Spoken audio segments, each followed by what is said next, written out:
ఏమండి భోజనానికి రండి, టైం అయిపోతుంది. వస్తున్నా. Okay okay. ఏం కూరబ్బా? మీ ఫేవరెట్ ఏంటది? చేదు కాకర. కాకరకాయ? తీయని బీర. ఓకే, మన ఇంట్లో పండినవండి. Very good. అన్నీ మన ఇంట్లో పండినవి. Very good. నెయ్యి వడ్డించుకుంటారా? కొంచెం అయ్యి మరి. నెయ్యి కూడా నేను ప్రిపేర్ చేసిందే. నాకు మేగడ ఇవ్వకుండా దాచేసి. మేగడ అంటే డైలీ మేగడ ఇచ్చేస్తే మన నెయ్యి అవసరాలు ఎక్కువ, మేగడ అవసరాలు తక్కువ కదా. ఎలా ఓకే కొంచెం అయ్యి, నాకు ఎంత ఇష్టం లేదు. నేను పెట్టిన ఆవకాయ. కాకరకాయ తీపి కూర. తీపి కూర బెల్లం మాత్రం మొదలు మరి మొక్కలేసావు. తాజాగా పచ్చిమిరకాయ ఫ్లేవర్ పడుతుంది, అందుకే అంత అలా డైరెక్ట్ గా వేసేస్తుంది. ఓ మని నీ అత్త మామూలు పైకి వెళ్ళిపోయారు, కొడుకు కోడలు బయటికి వెళ్ళిపోయారు వాళ్ళ ఉద్యోగాలని. నేను ఒక్కడినే దొరికాను. ఉప్పు వేసిన, కారం వేసిన, తప్పగా చేసిన, చేదుగా పెట్టినా, నువ్వు ఏ రకమైన ఎక్స్పెరిమెంట్ చేయాలన్నా నేను ఒక్కడనే దొరికాను నీకు. ఒక్కడనే దొరకడం కాదు, అందరం కలిసి ఉన్నప్పుడు ఏ వండినా ఏ వండుతున్నాను. నువ్వు ఒక్కరి కోసం స్పెషల్ గా ఏం ఉండట్లేదు కదా. దూరంగా ఉన్న వాళ్ళకే దాచి కూడబెట్టి పట్టుకెళ్ళి పెడుతున్నావు, ఇక్కడ ఉన్నోడికి ఎండగట్టేస్తున్నావు.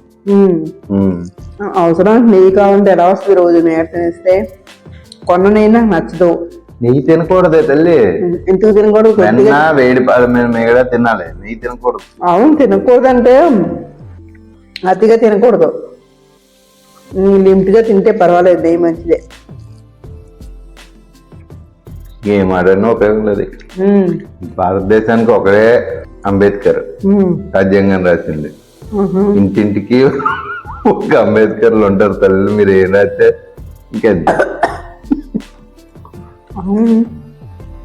మీరు రాసిందే రాజ్యాంగం అయితే ఓకే.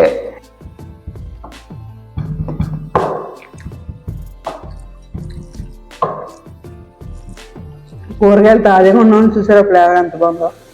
కాకరకాయ ఫ్లేవర్ తెలుస్తుంది, ఆనపకాయ బీరకాయ ఫ్లేవర్ తెలుస్తుంది, పచ్చిమిరకాయ ఫ్లేవర్ ఎలాగో మీకు తెలుస్తుంది అనుకోండి. తెలుస్తుంది. పచ్చిమిరకాయలు తోట ఒకటి ఉంది కదా అని. అదే పచ్చిమిరకాయలు లేకపోతే ఎండుమిరపకాయలు పిండేసి పెడేస్తారు. పిండేసి పడేవారు, పిండారు పోపేస్తారు, పిండేసి అయ్యేమో నోట్లో పడుతుంటే మండిపోతుంటే. ఏమమ్మా, ఈ దేశ ప్రధానికైనా, సుప్రీంకోర్టు చీఫ్ జస్టిస్ కైనా, రాష్ట్ర ముఖ్యమంత్రికైనా, ఎవడైనా సరే అమ్మకి కొడుకే, ఒక ఆవిడికి భర్తే. అది ఇంట్లో ఇంతే. మనం పరిగెట్టుకుని సుప్రీంకోర్టు న్యాయమూర్తి దగ్గరికి వెళ్ళి సార్ మా ఆవిడ కంప్లైంట్ ఇచ్చామనుకో, ఉండరు ఒక్క నిమిషాలు గిన్నెలు దోమేసి వస్తున్న తర్వాత మాట్లాడదాం అంటున్నాను. అలా గుర్తు తప్పదు ప్రతి ఒక్కరికి. బోయవాని వేటలో గాయపడిన కోయల. జాగ్రత్త సోదరా, ఈ వయసులో ఖచ్చితంగా అందరూ కట్టేసిన 4 గోడల మధ్యలో బలైపోయిన బోయవాడి చేతిలో ఉన్న గోపెట్లాగా అయిపోతాం మనం బతికింటే. ఎక్స్పెరిమెంట్స్ ఉప్పు ఎక్కువైనా, కారం ఎక్కువైనా, పచ్చిమిరకాయలు పిండేసి వేసేసినా, ఏం చేసేసినా సరే తినాల్సిందే. ఆ ఎక్స్పెరిమెంట్ ఫస్ట్ ఎక్స్పెరిమెంట్ టేస్ట్ చూసేది ఎవరంటే మనమే. జాగ్రత్త సోదరా, మేము ఇలా, మీరు కూడా ఇలాగే అవుతారండోయ్. మరి మీరు ఎలా?